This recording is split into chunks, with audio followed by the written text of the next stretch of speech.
শব্দ না করে চুপি চুপি মসজিদ থেকে বের হয়ে যেতে হয়।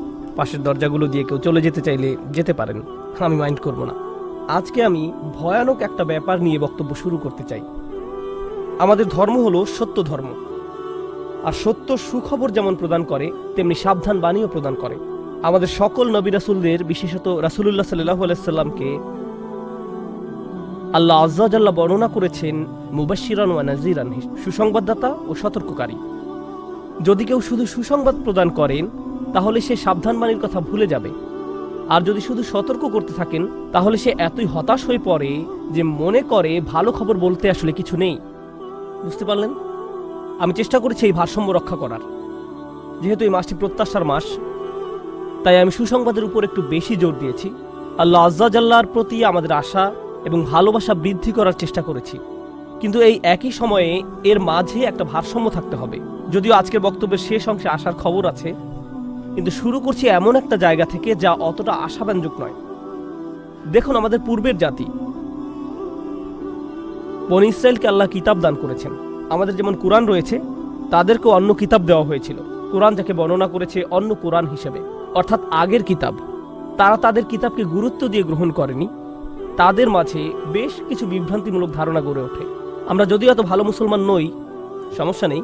আল্লাহ যদি আমাদের দোজখে ফেলেনও, সবচেয়ে খারাপ পরিস্থিতিতে আল্লাহ যদি আমাদের জাহান্নামে ফেলেনও, এটা হবে সাপ্তাহিক ছুটির মতো, কয়েকদিন মাত্র।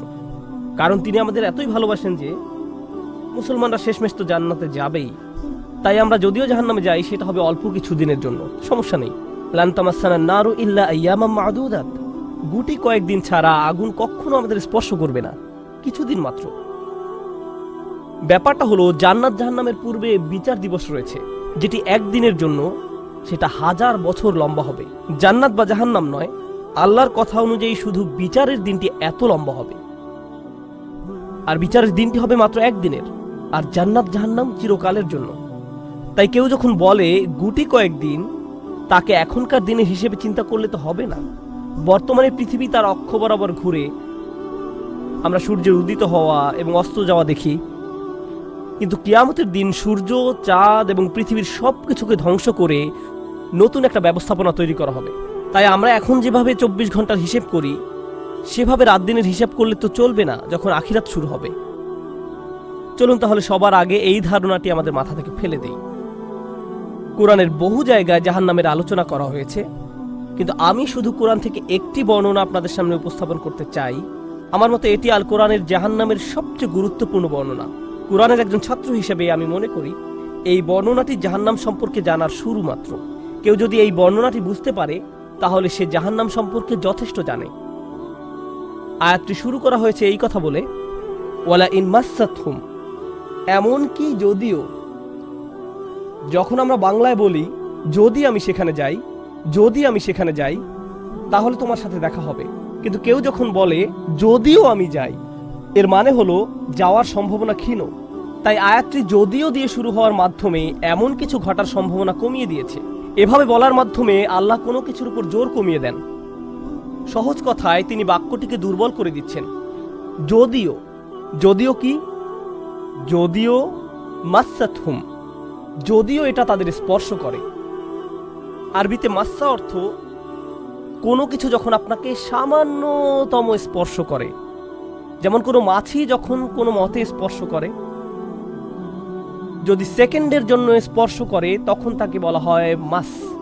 সুতরাং এটা যদি তাদেরকে কোনো মতে স্পর্শ করে 1 সেকেন্ডের জন্য, মাসসাতহুম। এখন কি তাদের স্পর্শ করে? আপনারা হয়তো ভাবছেন আগুন যদি তাদের স্পর্শ করে।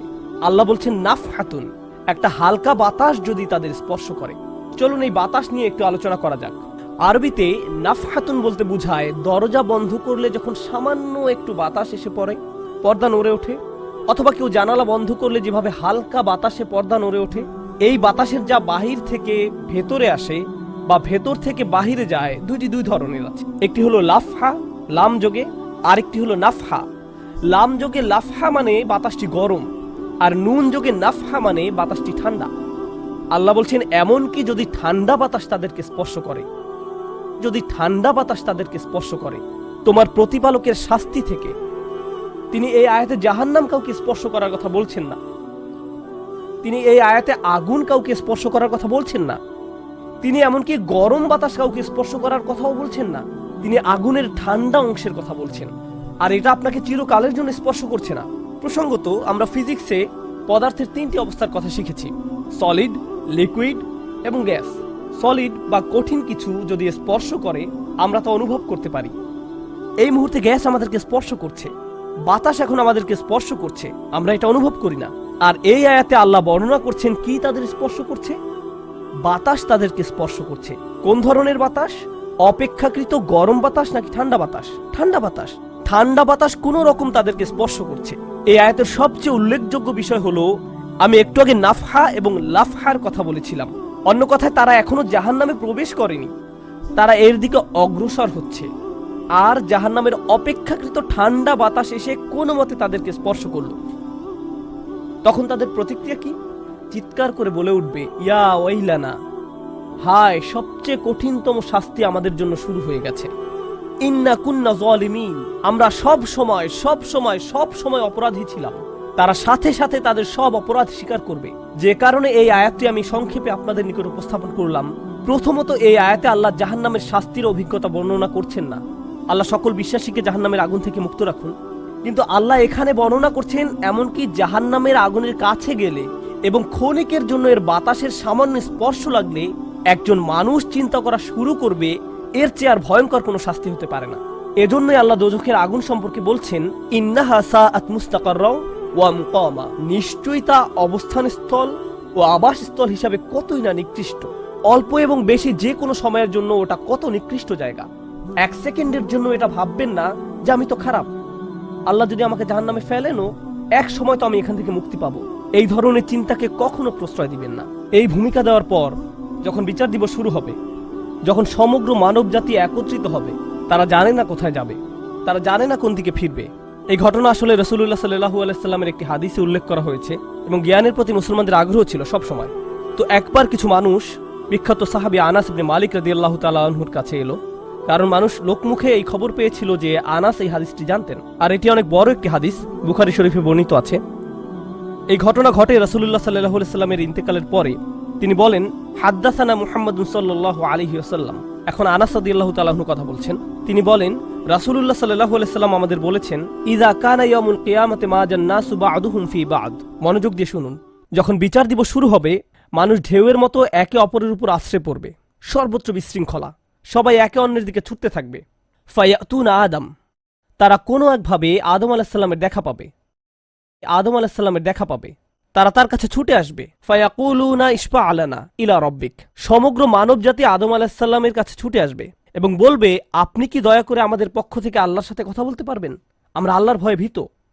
আপনি তো প্রথম মানুষ, আপনি তো সেই ব্যক্তি যাকে আল্লাহ ফেরেশতাদের সিজদা দিয়ে সম্মানিত করেছেন, আপনাকেই তো পছন্দ করা হয়েছে, আমরা সবাই আপনার সন্তান, আপনি আমাদের পিতা, তাই দয়া করে আমাদের জন্য আল্লাহর সাথে কথা বলুন, আমরা খুবই ভীত।